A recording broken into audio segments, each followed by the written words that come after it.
what exactly does energy independence mean to you? Because I think people have different definitions.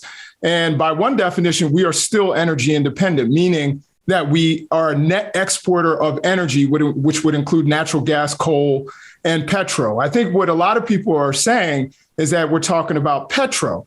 And then with regard to that, in 2020, we were energy independent because we were locked down and no one was driving and no one was using oil. So, of course, we were exporting more than we were actually needing to use. We were energy independent before the lockdowns. We were energy independent, and this was something that we were touting under President Trump's administration. But energy independent means we don't beg OPEC for more oil. We rely so oil on independence. That's what you're referring to. All of it. Not energy. No. All of the above, and especially if you're. So we're still energy independent.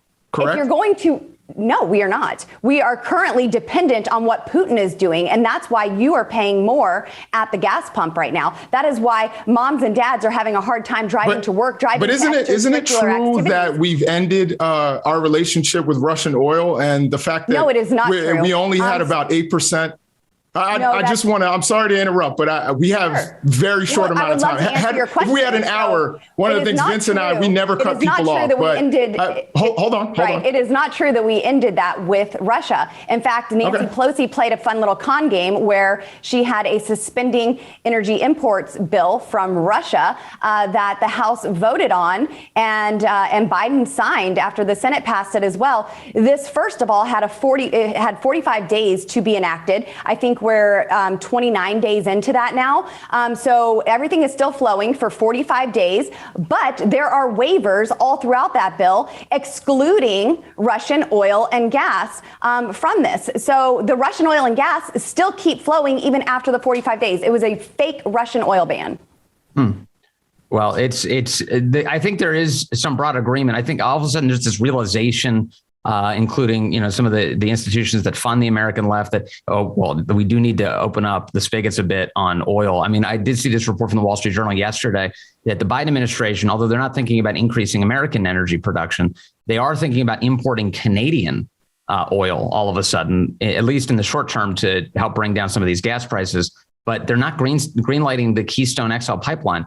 I just can't understand that, because you have a situation where if you care about the environment, I mean, the cleanest way to actually get that oil from Canada to the United States would be that pipeline, Congresswoman.